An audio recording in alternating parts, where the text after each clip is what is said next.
اور اس کے رسول کو اذیت پہنچائی، ان الذین یؤمنون اللہ، تو لوگ جو اللہ کو اذیت دیتے ہیں ورسولہ، اور رسول کو اذیت دیتے ہیں، لعن اللہ فی الدنیا والآخرہ، ان کی دنیا میں بھی لعنت ہے اور آخرت میں بھی لعنت ہے۔ یہ قرآن کی آیت ہے، کوئی حدیث نہیں ہے۔ اب اللہ کو اذیت پہنچانا اور رسول کو اذیت پہنچانا، اللہ نے اس بات کو دونوں طریقے سے الگ الگ کہا کہ اگر کسی نے اللہ کو اذیت پہنچائی، یعنی اللہ کا کسی کو شریک کیا یا اللہ کی صفات میں کسی کو شریک کیا، تو اس نے اللہ کی ذات کو اذیت پہنچائی، اس پر دنیا میں لعنت ہے اور آخرت میں لعنت۔ اب مسئلہ رسول اللہ کا ہے کہ جس نے بھی رسول کو اذیت پہنچائی، تو رسول کو اذیت پہنچانے کے دو طریقے ہیں، ایک تو نبی کو بتاتے خود اذیت پہنچائی ہو، یا نبی نے جس کے بارے میں یہ ارشاد فرمایا ہو کہ جس نے اس کو اذیت کی اس نے مجھے اذیت کی۔ کوئی حدیث نہیں ہے، قرآن کی آیت ہے۔ اب نبی اگر فرمائے کہ جس نے فاطمہ کو اذیت دی اس نے مجھے اذیت دی، جس نے علی کو اذیت دی اس نے مجھے اذیت دی، جس نے حسن کو اذیت دی اس نے مجھے اذیت دی، جس نے حسین کو اذیت دی اس نے مجھے اذیت دی، تو قرآن اٹھ کے کھڑا ہو کے کہے گا، قرآن کی آیات بولتی ہوئی کہیں گی کہ جس نے بھی ان میں سے کسی کو بھی اذیت دی اس نے رسول کو اذیت دی، اور رسول کو اذیت دینے بعد پر اللہ کی لعنت۔ اللہم صلی علی محمد وعلی محمد۔ اندر آ جاؤ گا، اندر والا خالی ہے، ویسے بھی مجھے کوئی اس کی پرواہ نہیں ہے کتنے لوگوں کے آئے۔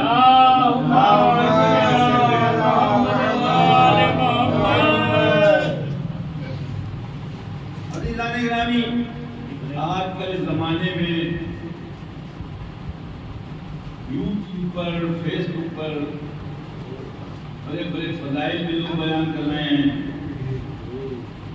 اور فضائل کے آڑ میں وہ ان اذیت دینے والوں کا بچاؤ بھی کر رہے ہیں۔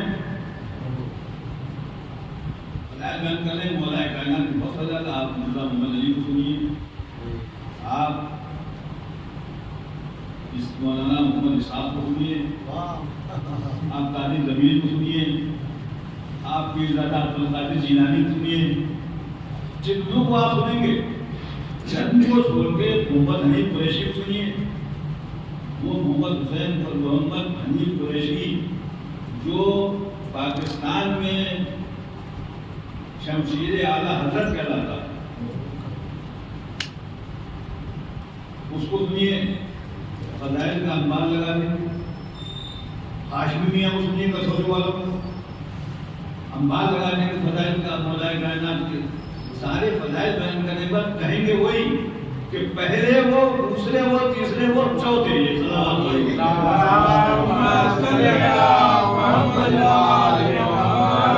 سسٹم سے نہیں کہیں گے، فضیلت کے اعتبار سے کہیں گے۔ جتنے بھی یہ لوگ ہیں جو بیان کر رہے ہیں فضائل، جب جمعے کا خطبہ پڑھتے ہیں تو وہی جملہ پڑھتے ہیں کہ بعد پیغمبر اپنے الناس فلا فلا فلا، تو اس کا مطلب یہ منافقت ہے۔ جانتے بھی ہیں، پہچانتے بھی ہیں، کتابیں بھی پڑھ لکھی ہیں، فضیلت کو بھی پہچان رہے ہیں، ان تمام باتوں کے باوجود بھی تکفیر کے فقیر بنے ہوئے ہیں۔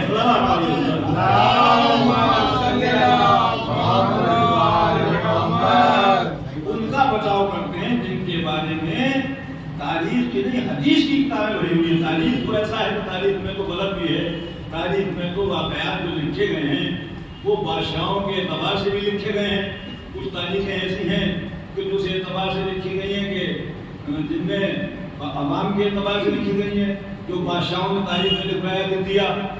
تمام آپ کوئی تاریخ کھولیں، ہندوستان کی تاریخ کی آپ جتنے بھی مسند کتابیں ہیں، انہیں آپ مظفر تواریخ ہے، اس کے جہانگیری ہے، اس کے تیموری ہے، یہ تمام کتابیں جو ہیں، تاریخ فرشتہ ہے، کبھی پڑھیں گے تو سچی بھی ہے، جھوٹی بھی ہے۔ ایسے ہی اسلام کی تاریخ میں سینکڑوں باتیں ایسے ہیں جو تاریخ ناموں نے غلط لکھی ہیں، ایک روایت اس پہ لکھی، دوسری اس لکھی، تاریخ کچھ وہی ہے۔ حدیث کی کتابوں کا یہ جن کو سیاستہ کہا جاتا ہے، سیاستہ جانتے ہیں مجھے اس کا؟ اب بات یہ ہمارے نوجوانوں کو سوائے نعرے لگوانے کے ذاکرین نے اور ہاہا کرانے کے اس قابل نہیں رکھا ہے، وہ سمجھ سکتے کچھ بات کر سکتے ہیں۔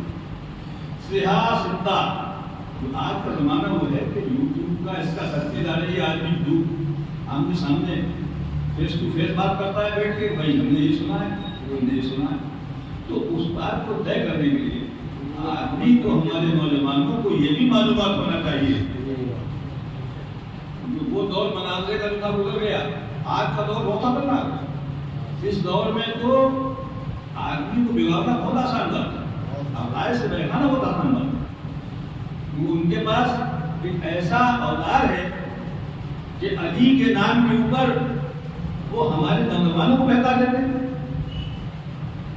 وہ بہک جاتے کا صاحب نماز میں علی اللہ علیہ صاحب علی اللہ ہی بولتے ہو، کہہ دو نہ نماز، کیونکہ یہ ہماری ایک ایسی چیز ہے، اس کی چیز ہے کہ اس کا تعلق ہمارے قلب سے، ہم اس پر غور نہیں کرتے۔ کیوں؟ یوں کہ ہمارے اندر معلومات کی کمی ہے، ہم نہ صفات الہیہ کو جانتے ہیں، نہ صفات ثبوتیہ جانتے ہیں، نہ صفات سلبیہ جانتے ہیں۔ توحید پر بھی مکمل ہمارے نوجوانوں کو علم حاصل نہیں ہے، نہ توحید کا علم حاصل ہے۔ میں ممبر سے کہہ رہا ہوں، میں نے اکثر اپنے وطن میں بھی ممبر سے نیچے ممبر پہ بیٹھ کے پوجا کو زیادہ بتانا، بعد میں کا نام کیا ہے، تو جوان پھر بس اس میں آگے نعرہ حیدری، ان چیزوں میں ہمارے ذاکرین نے ٹرین کر دیا ہے۔ کبھی نہیں ہوتے اب احکامیت میں کوئی خطبہ نہج البلاغہ میں ایسا نہیں ہے جس میں اللہ کی تعریف مکمل طور پر رکھی ہوئی اور الگ الگ انداز سے، اور اللہ کے بارے میں کتنا جانتے ہیں؟ پوچھیں کہ بھائی صفات ثبوتیہ کیا ہیں؟ اس مجمع میں تو میں جانتے ہوں گے، لیکن اور کوئی مجمع ہوتا تو آدھے ہزارے نہیں جانتے صفات ثبوتیہ کیا، صفات سلبیہ کیا ہیں؟ جب وحدت کے بارے میں نہیں جانتے، نبوت کے بارے میں کیا جانیں گے؟ نبوت کیا؟ تو وہ سیاستہ جسے کہتے ہیں، جو بنیاد ہے ان کے یہاں، سیاہ کہتے ہیں کہ بالکل صحیح ہو جس میں کوئی غلط بات نہیں، صحیح سے منع سیاہ۔ ستہ عربی میں گنتی ہوتی ہے، آدھا اسنا یعنی آدھا ایک، اسنا دو، ثلاثہ تین، اربع چار، خمسہ پانچ، ستہ چھ، ستہ مانے چھ، ہماری اندر ہے۔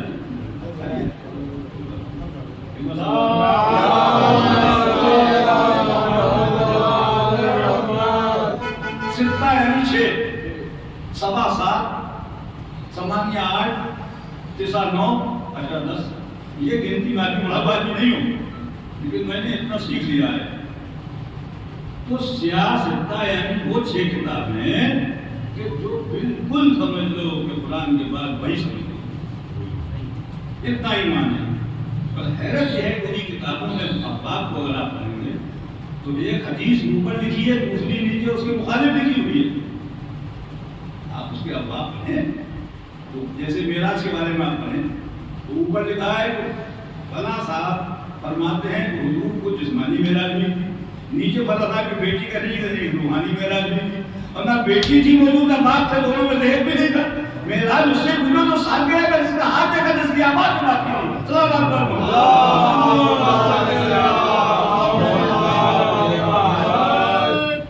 تو حدیث کی جو کتابیں بھی بھری ہوئی ہیں، تو یہ طے کرنا کہ قرآن کی جو آیات ہیں، جو آیت میں نے پڑھی ہے اس سے کون مراد ہے، کسی کا نام لینا مناسب نہیں، لیکن یہ طے بات ہے کہ قرآن کہہ رہا ہے کہ جو جس نے بھی رسول کو اذیت دی، یعنی رسول کو اذیت دی گئی، نہ دی جاتی تو کیوں کہنا پڑا؟ جس نے بھی رسول کو اذیت دی، چاہے وہ ایمان لانے سے پہلے دی ہو یا ایمان لانے کے بعد دی ہو، دو حصے ہیں زندگی۔ کوئی ہجرت سے پہلے کا تو مکے والوں نے اذیت دی، ہجرت کے بعد جو جنگیں لڑ رہے انہوں نے اذیت دی، اور جب وہ اسلام لے آئے اب اس کے بعد جنہوں نے اذیت دی۔ اگر کسی نے نبی نے قلم کا بات ناقاب نہیں لینے دیا تو اذیت تھی کہ نہیں تھی؟